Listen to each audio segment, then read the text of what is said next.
Dear students, welcome to class 12th। मैं इफ़त ज़िया, आपकी psychology teacher. आज क्लास 12th के सिलेबस का फर्स्ट चैप्टर स्टार्ट करने जा रही हूँ।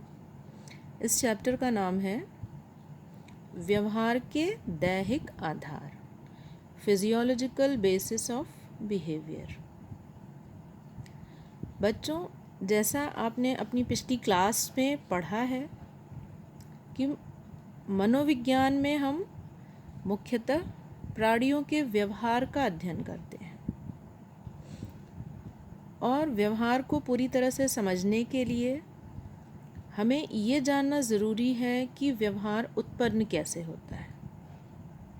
जैसा कि आप जानते हैं कि प्राणी हमेशा अपने एनवायरनमेंट से, अपने वातावरण से इंटरैक्ट करता रहता है।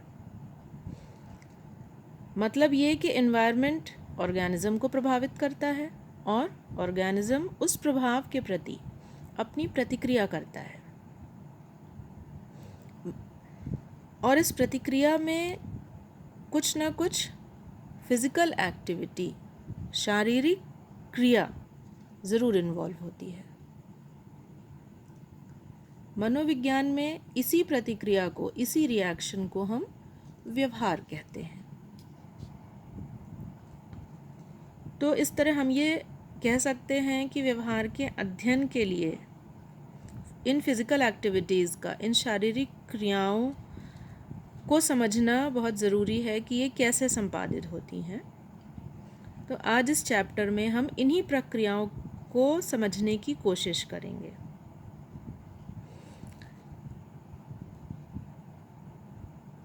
इस कंटिन्यूएशन में सबसे पहले हम बात करेंगे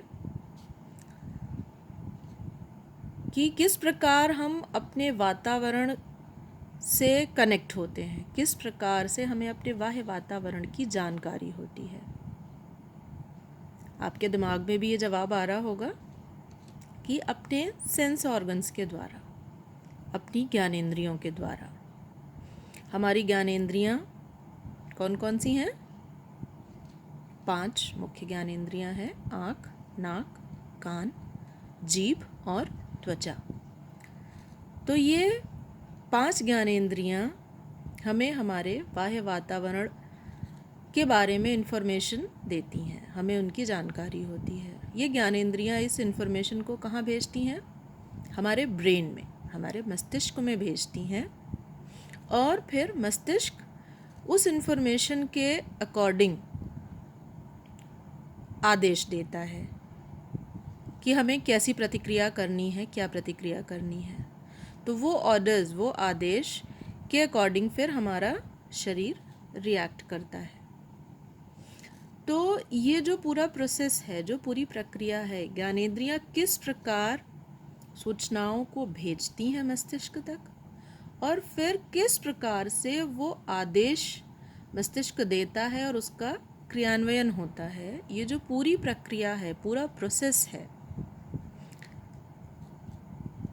इसके पीछे, इसमें जितने अंग शामिल हैं जो मिलकर इस पूरे कार्य को करते हैं, उसको हम तंत्रिका तंत्र कहते हैं। जैसा कि आपने अपने हाई स्कूल साइंस में पढ़ा होगा कि हमारे शरीर में बहुत सारे तंत्र होते हैं, बहुत सारे अंग मिलकर एक तंत्र बनाते हैं, और तंत्र जो है वो कुछ पर्टिकुलर ऐसे काम होते हैं जिनको कि पूरा करते हैं। तो उसी तरह से हमारे शरीर में जो तंत्रिका तंत्र होता है, नर्वस सिस्टम होता है, वह हमारे ज्ञानेंद्रियाँ, वह तंत्रिका तंत्र जो है वो इस पूरे प्रोसेस के पीछे कार्य करता है। तो इसको समझने के लिए सबसे पहले हमें तंत्रिका तंत्र को समझना ज़रूरी है। तंत्रिका तंत्र, नर्वस सिस्टम, इसके अध्ययन करने के लिए हम इसको 3 भागों में बांट सकते हैं। सीमांत तंत्रिका तंत्र, जिसको इंग्लिश में कहेंगे पेरिफेरल नर्वस सिस्टम, PNS। दूसरा केंद्रीय तंत्रिका तंत्र, सेंट्रल नर्वस सिस्टम, शॉर्ट में जिसको हम कह सकते हैं CNS। और तीसरा है स्वतंत्र तंत्रिका तंत्र यानी ANS, ऑटोनॉमिक नर्वस सिस्टम। अब इन तीन तंत्रिका तंत्र के इन तीन भागों का अध्ययन करने से पहले हमें तंत्रिका तंत्र की जो बेसिक इकाई है, जो मूल इकाई है, बेसिक यूनिट है, उसका अध्ययन करना ज़रूरी है। तब हमें आगे समझने में ज़्यादा आसानी होगी। तो जैसा आपने ये भी पढ़ा होगा कि हमारा शरीर बहुत छोटी छोटी असंख्य कोशिकाओं से मिलकर बना है। हमारे शरीर की जो सबसे छोटी इकाई है उसको हम कोशिका कहते हैं। उसी प्रकार तंत्रिका तंत्र की जो कोशिका होती है, स्पेशल तंत्रिका तंत्र में शामिल जो कोशिकाएं होती हैं वो कुछ अलग तरह की होती हैं और उन सभी कोशिकाओं को हम न्यूरॉन या स्नायु कोशिका कहते हैं।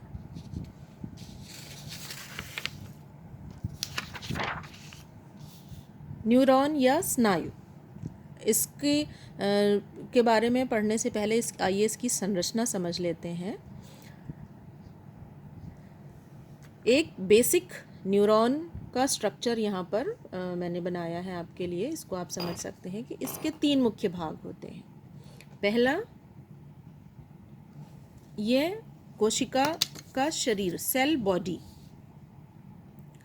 इससे ये जो निकले हुए आपको पार्ट दिख रहे हैं इनको हम वृक्ष तंतु या डेंड्राइट्स कहते हैं। और ये इसका जो पार्ट है ये अक्षतंतु या एक्सॉन कहलाता है। इस एक्सॉन के ऊपर एक कवरिंग होती है जिसको कि हम माइलिन शीथ कहते हैं। इसमें बीच बीच में ये गैप भी होते हैं।